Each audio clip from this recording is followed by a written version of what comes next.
Hi there. This is Michael Mirdad, and thank you for joining us for our Friday night spiritual insights with Michael Mirdad. I'm wishing you all a great and joyous Thanksgiving. And one reason that stands out to me is not because of it being a holiday to a particular country here or there. I like to look at things from a different perspective, a deeper perspective. So I'm saying, extending a joyous Thanksgiving because Thanksgiving means that it's a time for us to give thanks. And if you've ever heard talks of mine, especially holiday-related talks, I mention Thanksgiving now and again because it's a way to say, look, the year is coming to an end. Let me take some time to give thanks for what? For lessons learned, even if they were unpleasant, as well as gifts that I've received this year.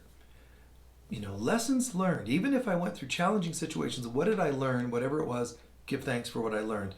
Don't give thanks for the challenging people, circumstances, or situations, but give thanks for what you learned from them, which is free will. I can choose to extrapolating some form of good value from events in life, and I can choose not to.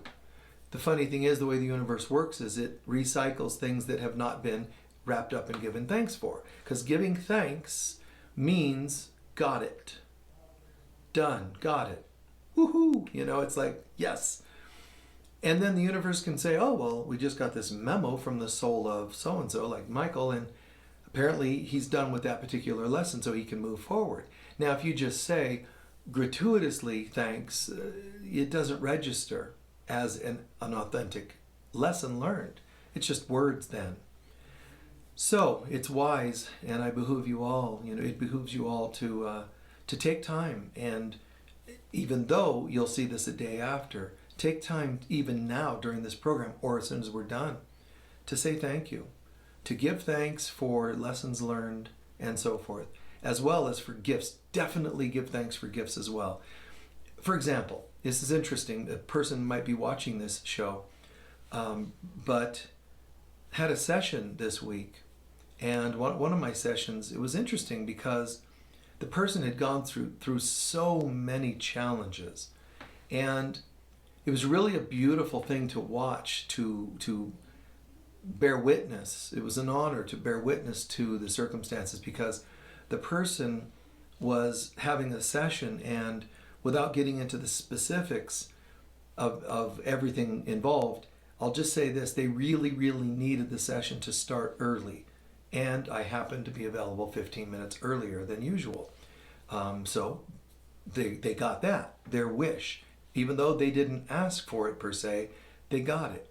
Now, for a person who's had a lot of things going amiss in their life, and for a person who currently is going through a dark night of the soul, it was really a blessing.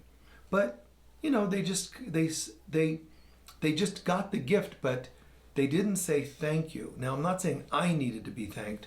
I'm saying I could tell that things could go to a deeper level if they would notice these things. And they were open-minded by all means. Let me say that much. But there was that. There was the 15 minutes early. Then something else happened, and I was able to gift them another particular thing. And again, what a blessing for that person at this time. And then something else, and then something else. They wanted to attend a class. There happened to be a class going on that was free or donation basis, just 40 feet, 50 feet, or whatever, away from the location of the sessions. And in that moment, there's another gift. And then I'm swearing, I'm not exaggerating, there must have been between 5 and 10 gifts happened, miracles or gifts happened in that 45-minute session.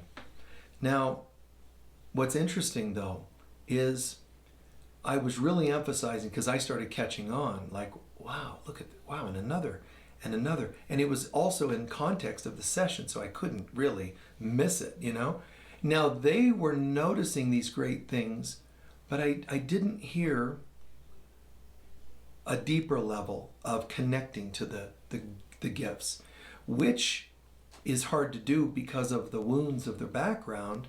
It keeps sort of what this person and I called a wall of ice. You know, a lot of you think, you know, there's walls. We say there's walls, you know, around our heart, or there's walls of defenses. You know, we use these figures of speech when it comes to wounds and coping mechanisms from having had wounds. But think in terms instead of having a wall of ice instead of concrete. Some people will say chipping away at a wall of concrete, you know, or I'm having to heal one block, you know, of concrete at a time, or stone at a time. And it's okay, you know, those are fair enough references for people. But if you think of it as a wall of ice, all it needs is warmth to be able to heal those walls of ice. And we all have them. It could be a thinner wall of ice, a shorter wall of ice, and so on. Yeah, but we have them. And the way you heal these things is warmth. The light of God will shine through the wall, giving you a little clearer perspective even when you are behind a wall. But it'll also melt the wall, obviously, the warmer it is. So the warmer we are to ourselves and to each other, the more likely people's walls can kind of come down a bit.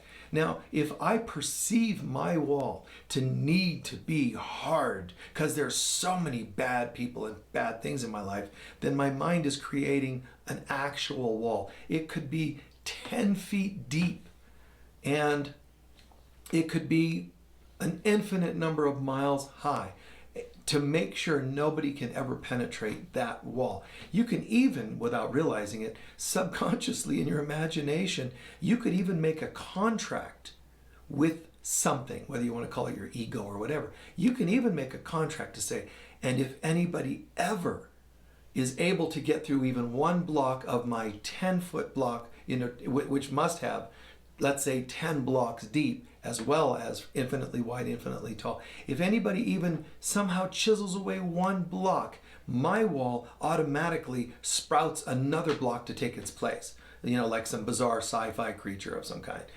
You know, and that is possible to imagine it like that. You don't have to actually sit there and think it.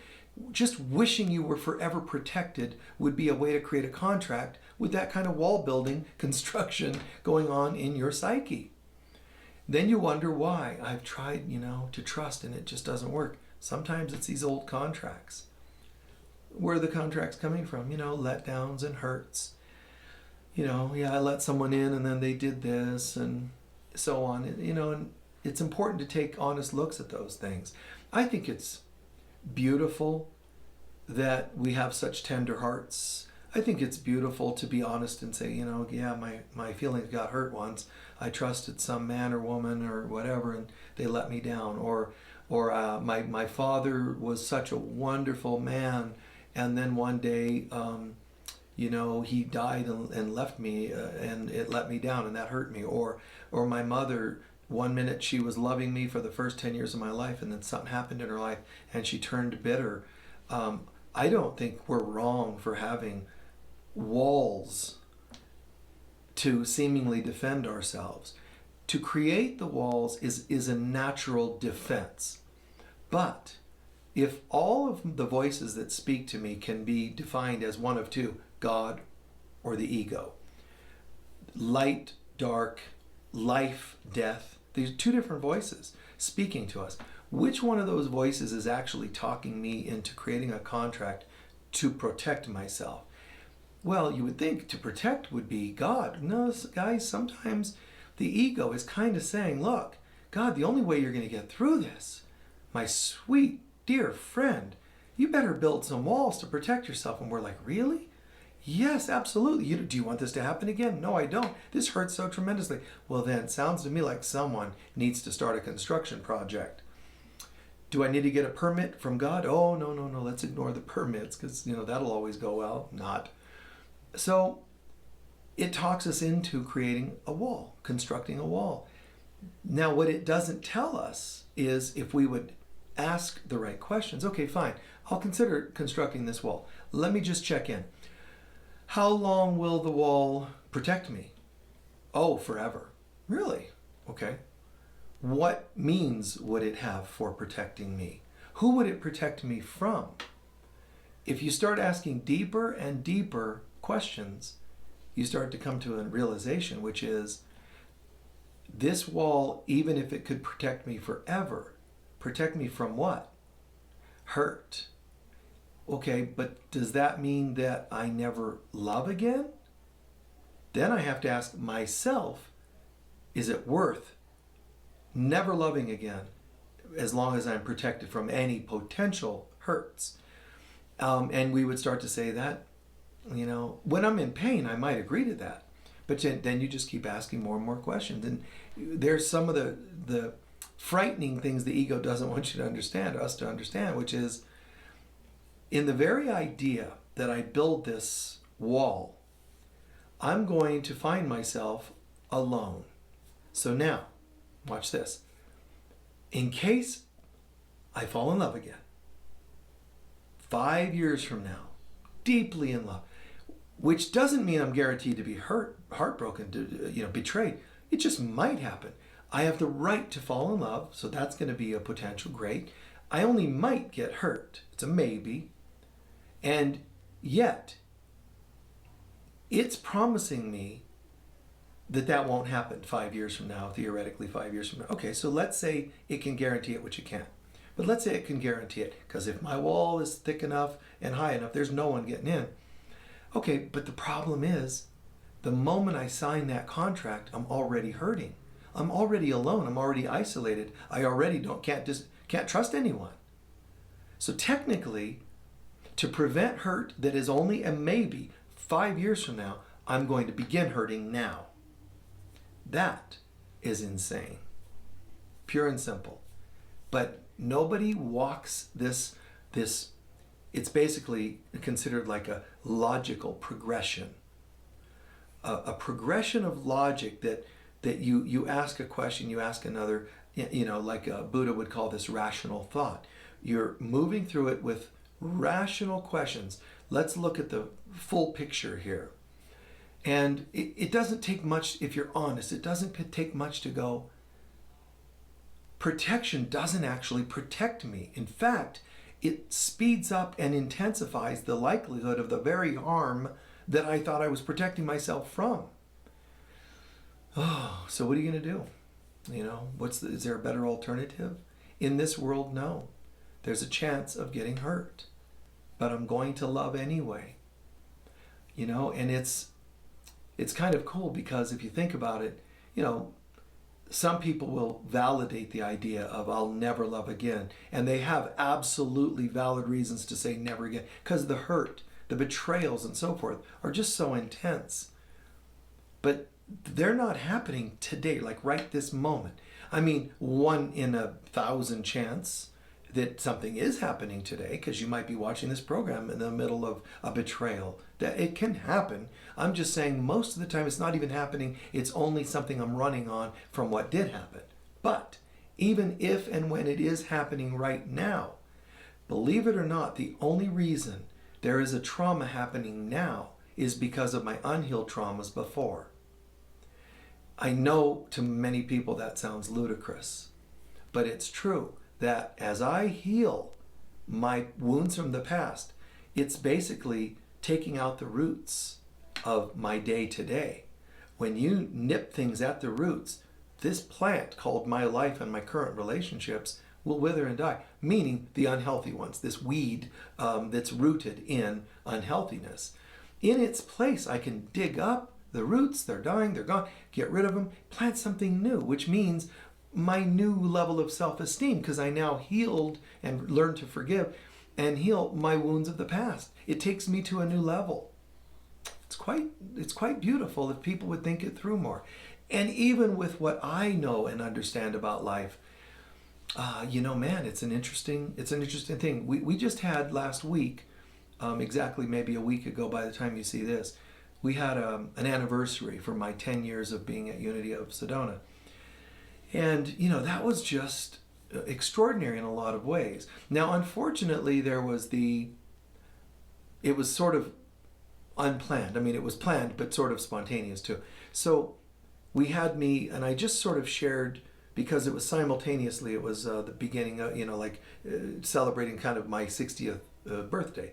And I'm not born on that day, but we used that day to celebrate it. So we were celebrating simultaneously birthday and anniversary, and so it was kind of fun. so what I did was a little bit of a review, life review, telling folks where, a little bit of my background, not like the highest and lowest emotion and relations, and all, just overview of life, background as a kid and sort of thing, that sort of thing. And then we had a video or a photo collage and my sharing about Unity of Sedona as well. So that's kind of what happened. My point is, though, that once those neat and tidy things were done, we were able to say thank you for everybody watching online and who were there in person. And then people broke for dinner. But I also thought, well, I'm here, if you guys want to ask questions. So we didn't know how much would happen if we continued filming. So unfortunately, the people online didn't get to see some of this. But what happened was questions started getting asked. There was never a pause of even 5 seconds with people not having a question. Questions started coming up, where were you born, or whatever, miscellaneous things they could ask. And that was so deep. Some of the questions were so deep. There was even a moment where I slightly choked up.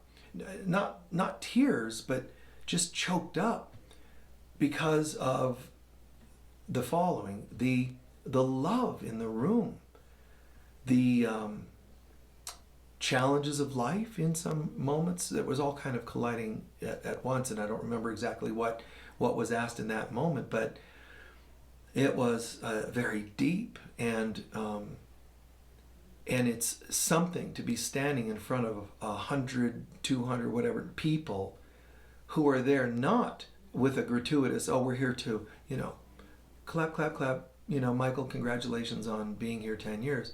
It was sincerely, people sincere. And even if the people online couldn't see it, they were there. They were there through intention. Just, if I tell them what was happening now, they would be online watching it again. And if they could see that portion, because they really were committed friends. And so this is fantastic stuff, because we use the term friend so loosely. But to stand there, and I said to them, churches, spiritual centers, even corporations can have a bunch of people fill a room to acknowledge somebody's birthday or their anniversary or their retirement. Showing up is easy, but I could feel this wave of authentic love and appreciation, staying in the context of gratitude here. Love and appreciation, that was also powerful, kind of, choke up for a moment again, because, it's not like you can just do a sideshow, while this deep wave of energy's happening, and just do a, so anyway, and talk. I opted to let it in. Now, letting it in on one level, thank you, folks, I really appreciate it, is one thing. Letting it in where I did not put a limit on it.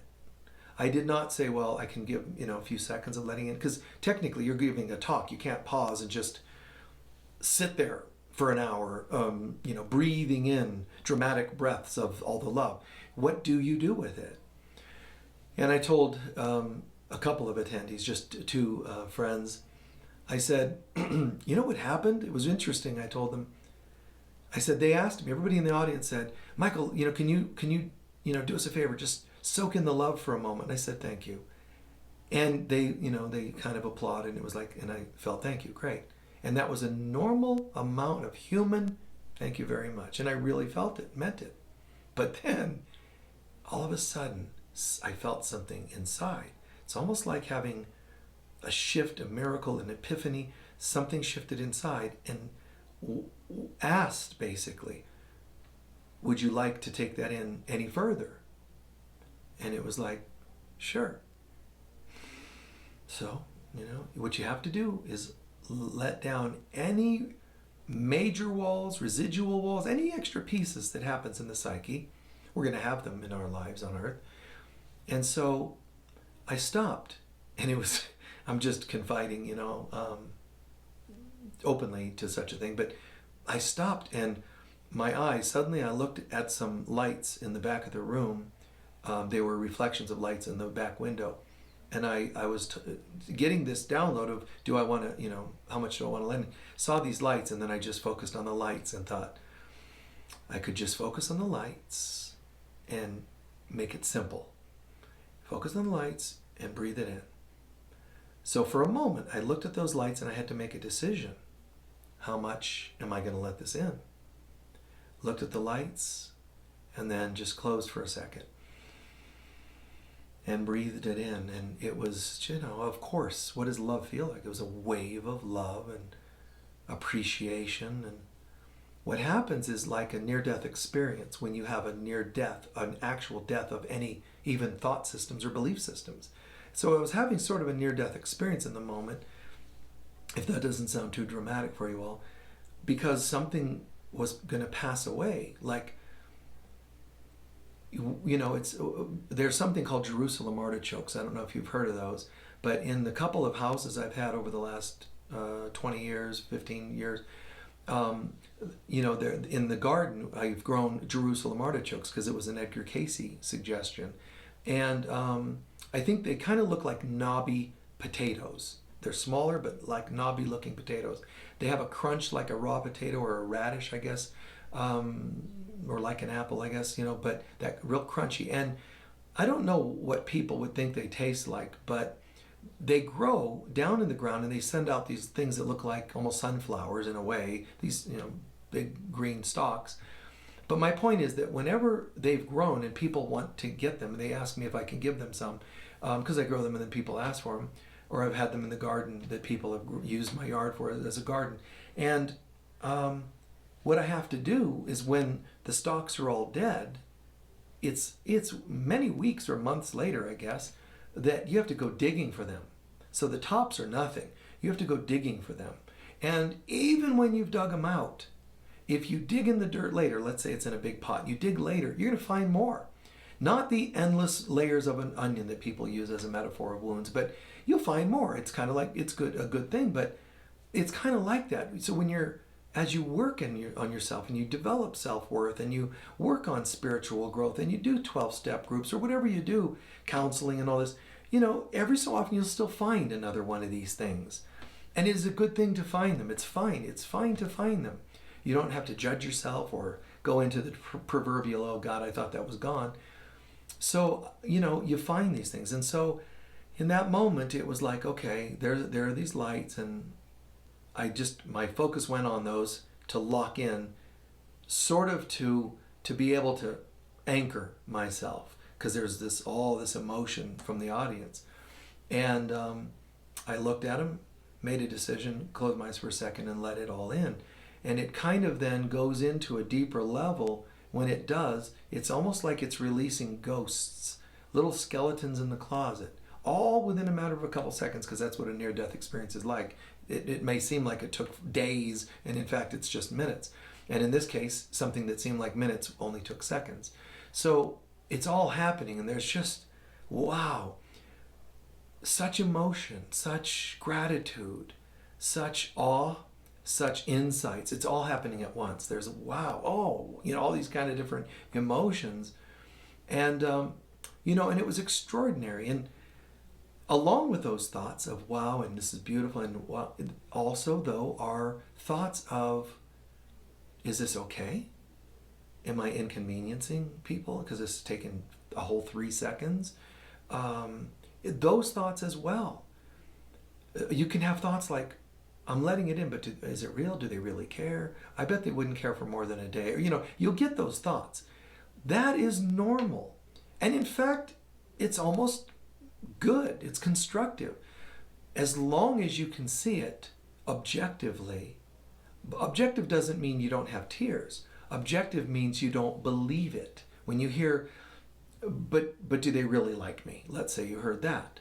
If your kids give you a card and say, Mom, we wanted to let you know how much we love you, and we weren't always great to you over the years. We didn't always thank you, but we really do get it, and we appreciate you. Oh, that's so nice. Or, wow, maybe they meant it. What if they did mean it? What are they referring to? Oh, God, are they meaning all the times that... You mean they actually saw me making great effort to get to their recitals? Did they really actually know that I was maybe a healthier mom than some moms out there? Not that I'm competing, but I'm saying, did they actually know I made an effort? That's, wow, breathing it in layer and layer and layer. And you might still have thoughts. There's no way they truly appreciate. You can have that thought, but do you want to believe it? Do you really want it to ruin the moment? That's not what true gratitude is about. There's no sense in ruining the holiday, which comes from the word holy day. And I'm not talking about Thanksgiving, holy day. I'm talking about this holy moment when I decided to give thanks, any of us giving thanks. So gratitude is so much not, like so many things, not what people think it is. Oh, it's Thanksgiving. Thank God I don't have to work today. That's about the depth of their understanding of Thanksgiving. Others, it's, oh, well, that's right. Isn't that about the pilgrims? And, you're taught that in school, but that's not what it's about. That's only almost a commemoration. They're saying we should put aside a day to give thanks. Almost like God telling the Israelites, the people of Israel, set aside one day a week for the Sabbath to remember me and keep that day holy. What do you think that means, keep it holy? Well, it's not about ritual, and it's not about don't do anything, don't watch TV, don't brush your teeth, don't do anything. Just sit around and act totally austere and whatever. That's not what it meant. It just meant go out of your way to really remember me that day. Because the other days you get a bit distracted. Here's one day you don't have the excuse usually of work. You don't have the same excuses of such as even traffic is lighter. So can you just try one day a week? Man, that is an ultimately patient understanding God. It didn't say, you better give me every day or else. It's more like, hey, how about 1/7 of your week? Would be kind of cool, would be appreciated. And, if you don't mind, and just to kind of remember me. Now, why? Because God has an ego that needs stroked and remembered? Not at all. What God is saying is, if you give me one day a week, your life will be better. This is like God is asking a favor for us. We're so spoiled, we just don't get it. And I used to do things like that with my own kids when they were little. I would sometimes ask things of them. And they'd be like, oh, and all grumpy about it. But what's funny is I would ask them things that would inevitably be for them. It wouldn't be for me. It might look like it's for me and for a moment, but it really wasn't. And it's kind of beautiful because you can feel like you're getting something. God gets something out of us being happier. I get something as a parent, seeing them happier. I gain from that. It's not like I want something linearly, literally I want. It's more like I want you to be happy, so give me this and it'll happen. You're going to be happier. So it's kind of a win-win concept. And to learn to give thanks. Learn to give thanks, however, not just the mom was there for me. That's very cool. Say thank you to people that were nice and did good things. Forever say thank you in your mind when their face comes to mind. Oh, by the way, thank you. Just a moment like that. And if you can't get one of those right and let one in, how are you ever going to let in enough love to melt the walls that are ice, walls of ice? It's a day at a time. In this person I was describing earlier, I was trying to get across, though, did you notice this thing and then this thing happened and this thing? You who have had very little from this world and from life, you just had like 10 things in 45 minutes. Wow. And some of these are very obviously going to carry over because some of my gifts in a way were things that would continue, And so it's like, wow. So I cannot tell you what they did in the silence of their soul. I can't tell you if they went home and did work with it. I don't know. That's their business. What I'm saying is I can see that is an example of give thanks. One thing, give thanks for another, give thanks for another, give thanks for another, and let it build into enough light to melt the walls. One way to break down the walls is to melt them with love, and love through gratitude. Not gratuitous gratitude, but the real McCoy, the real thing. I'm really giving thanks. I really get it. And how to know whether you're giving thanks sincerely is if you actually really get the value of the experience.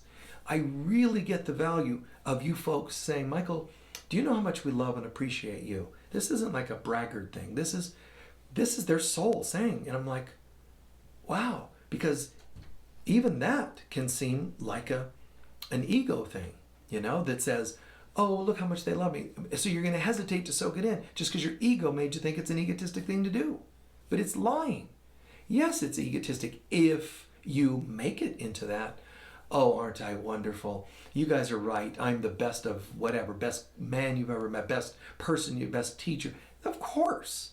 But that need not even enter our minds.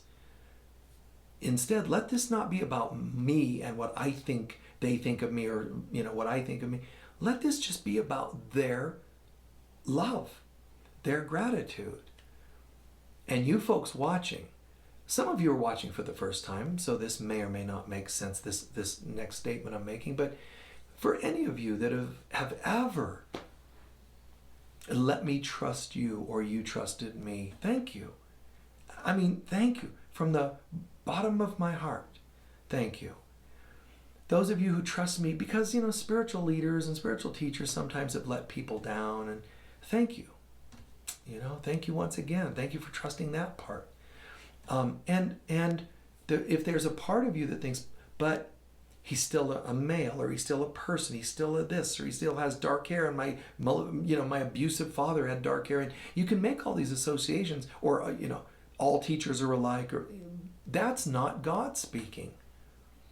And if I say, well, there's no sense in me even trying to explain this and tell you all that I appreciate you, no sense in that, because you're just going to misunderstand it anyway, or you're going to this or that, then I'm just validating keeping a wall up, which I would choose not to do.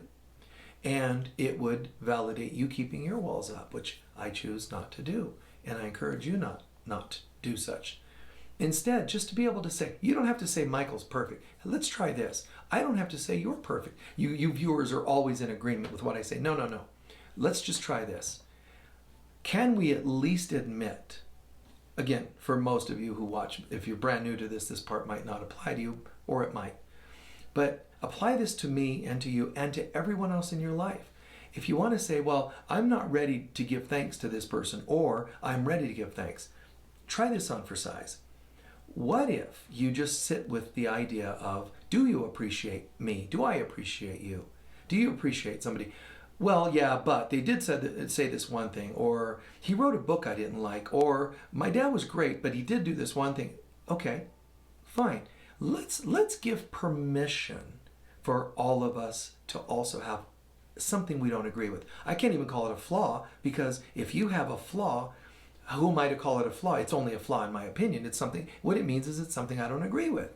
It's not technically a flaw, but let's do that. And then we say to ourselves, whoever it is that you would want to give thanks for, or they would want you to thank them, is it worth it? Because if they're 95% pretty cool, pretty clean teachers, parents, children, or whatever, bloody hell, man, give thanks. If they're 80%, 70%, where do you draw the line? That's up to you. I can say this. For me, because my lines that I draw for myself are a little more stringent than I would recommend most people. Not stringent in a bad way, but I'm just that way in some ways, at times rather. And so I would say to you, if you're 30% disliking something I do, I'm not going to say, well, at least we have 30%. I'm going to say, go to another teacher. Once I hit 30%, I'm not satisfied being a teacher that's only satisfying you, fulfilling your needs, saying intelligent things, saying worthwhile things, being inspired, or whatever else you'd want from a teacher. I'm not okay with being only 50-50, 60%. 70% is about as far as I'm going to go. After that, please go find someone that fulfills 80%. Do your best, to find somebody that really works for you. I don't think you should be romantically involved with somebody if they're only 70% okay. Well, they do this and this and this and this and this, but, 70% of the time, 70% starts to cross a line for me. You might have a different line somewhere else, but for me, I would just say, guys, man, I find that you folks, in my perception, you folks are like 90 something percent of the time great. And it doesn't mean if it's, only 91 that you're worse, less of a person than another student of mine. What I'm saying is that I think our relationship is honest. I think I do as much as I can a good job of being clear and helpful and ask God for the inspiration to be able to do talks. And it just feels pretty healthy and constructive. And so I'm grateful to you, because most people can't say that the people in their lives, and you are in my life, are 90% healthy relationships. It's 90%. There might be a couple of you that drop, but the group, 90. One or two might drop to 70, 60 one day. One day you might think 80% that particular comment he made was stupid, and still bounce back to, so today he's not 90% okay with me, he's only 89%. That's okay. That's okay. But if I drop to 70 in your mind, I would say you really should check somebody else out that you can feel comfortable with, especially if it's not something you find that you can clean up or forgive or whatever. And the same goes with personal relationships. If you say you don't have much to give thanks for, how about creating more things that you like, that you'd like to give thanks for? Well, there are none. Wow. Seriously? I would say start somewhere. So whatever the case may be, start somewhere. This program you're watching, if it sucks, you hate it, don't watch it. Go find anyone online that you go, wow, that makes sense, and then give thanks for it. Can't blame this program if it's not good enough for you. Find someone that is, a video or a teaching that is, and then go, okay, yes, finally, something that made sense and seems like it has integrity, if that's important to you. Then you got it. You still graduated and found something to give thanks for. Don't start whining about the things you didn't like. Don't send me letters about you found somebody better. I don't care. Go. I'm encouraging you. Find someone good. I've said that to relations in my life, personal relations I had. Didn't make them very happy, but I did say it. I said, like if I'm traveling a lot and they would like my presence more, I would say, you know what? I need you to know that I know how much you want someone in your life. Not peripherally, not now and again, but in your life. So I said to a couple of different people that have been in my life, I'm actually looking forward. I'm holding space. I hope you find someone someday that would fill more than 70% of your life, your love, your heart, your needs, etc. I would be, if you told me they're there right now and that it was up to me that you stay or go, I'm letting you go right now. I'll be bummed, I'll feel whatever, but I don't care. The greater good, and you're better off with someone that can fulfill that part of your life that I absolutely know that I cannot fulfill. And not all of us, understand that kind of thinking, and that's okay. Maybe I just gave you something to hate me over that you'll now tune into somebody else. And that's okay, but just, forgive and bounce back and say, wow, it's okay that there's a 10% drop here and there, but can I bounce back? Do my relationships with whomever it is, even if it's with an author that I love their books and then they wrote one that I didn't like, did they bounce back? Are they still my favorite author because they bounced back and still wrote stuff that's great? Or do I let go of it? And if I let go of it, I don't hate them or judge them. I just say, they were my favorite author for many years. Keep it in the positive. Make the statement stay in the positive. But I thank you. I really, really thank you. You've all given me a place, a vessel to be able to talk, to speak. And if you've created a vessel for me to teach, technically, you are the Holy Spirit, the Divine Mother, because the Divine Mother is always the screen on which we see life. So you're playing the role of the mother, mirroring to me my value. If I'm a good teacher, my value. If I'm a horrible person, my need to learn new lessons. But you guys have reflected good things. You've reflected really good gifts. There's glitches now and again in our communications or in something I say you like or don't like. But for the most part, this has been a great thing. If I die tomorrow, I can say I found my soul's purpose and I lived it, and that's partly thanks to you folks, because of the vessel, the container. You're watching online, you're watching in person. I go on tour, and there's always been a magic. I don't think I've ever been to a center where it was flat, the response.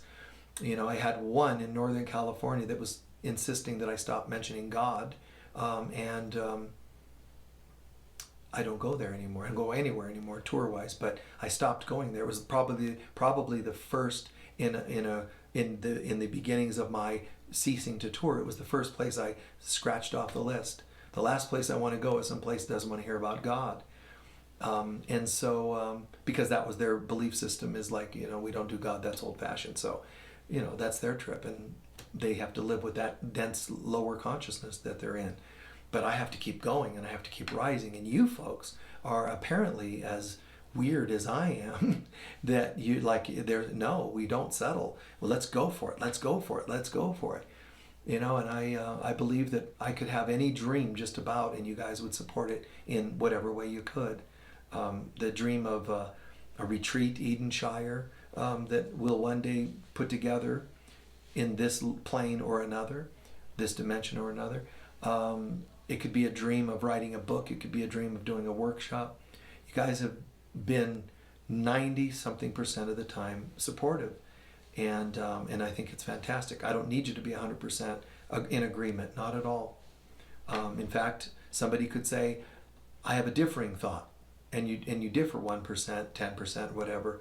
Sometimes those have been very important, where I've said, wow, so that person thought we shouldn't do that class, we should do another. You know, they're right. That's a great idea. I should do that one first, chronologically, and do the other one after.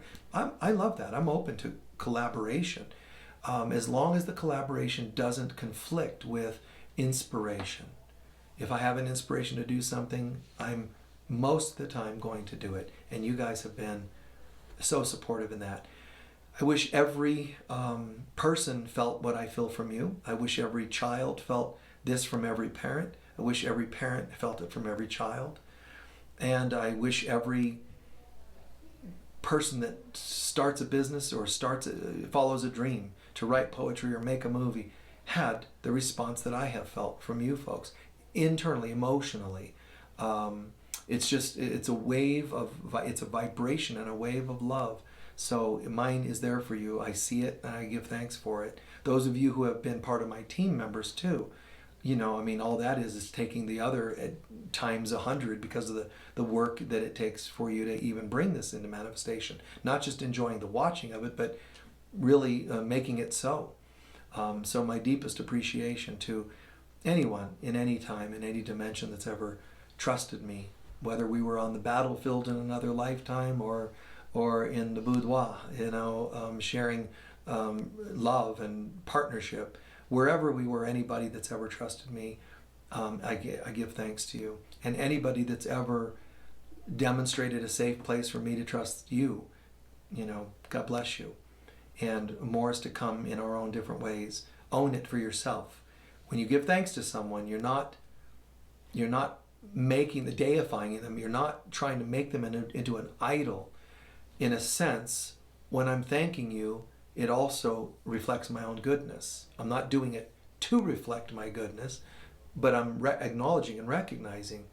I'm not saying someone outside has the power. I'm just grateful that you played that role, and it really speaks to my good heart. And if I've done something for you, it's actually speaking to your good heart. If you think I've been a great teacher, how do you think you created a good teacher? You had to have been in the right mindset somehow, some way, in your own devotionalism, in your own commitment to not settling, your own commitment to seeking and finding God. So you let me play the role, and I'm grateful. And yet, it bounces back to you, it mirrors back to you. You must be on some really high level of goodness to manifest someone that you find so much goodness. So by all means, you can join us, and your donations are appreciated. That's how we can make these things happen. It's how it's how I make a living. This is my soul's purpose. This is how I do it. If you like it, help support it. If you don't, then definitely find somebody you feel good enough about that you could support them. But do support what you love through saying thank you, through saying I love you, any way you can. Don't take love for granted. And don't take people that are doing God's work for granted. Soak it in. Soak it in. One of the greatest gifts I noticed was spontaneously I gave away whatever it was, 100 copies of my Dark Night of the Soul book at Unity of Sedona a few Sundays ago. Geez, man, the emails, deep transformations from people. Here's what happened when I got that book. I couldn't afford it. I got it, and here's what it did for me. I mean, these amazing stories. And what am I supposed to just go, whatever? You know, how do I not go, wow, that's magic. Feeling is magic, not pizzazz. Feeling is magic, because even with pizzazz in a magic show, if nobody feels anything about the pizzazz, if they just sat there with no affect, yep, pizzazz, it wouldn't be magic. The magic is the shifting, the wow, you know, almost like reaching the child in us. And the same happens with miracle working and gratitude. So, you know, God bless and thank you for all those times you guys have shared the deep shifts that go on, and you feel moments of thank you, Michael, for this or that. I'm just honored to be a part of it. I really am. How could you not be doing this kind of work and seeing the shifts inside of people? It is sometimes intense work, and it's something that I've done 365 days a year for 40 years. And, and what I have to show for it, I don't have any big retirement or anything set up. What I have to show for it is this feeling, and I can always feel it. And it's amazing, and I love it. And there's times when some of you say, from your heart, wow, and then it just takes it to another level, because I believe you when you tell me that something really profound happened when you got this book or you heard this message or whatever it happens to be. So I could go on and on thanking you and explaining examples of why you deserve to be thanked. But again, thank you and bless you, and you're welcome to join us in any presentations we're doing online, and please donate where and when you can. It's appreciated. God bless you all. Peace. Bye-bye.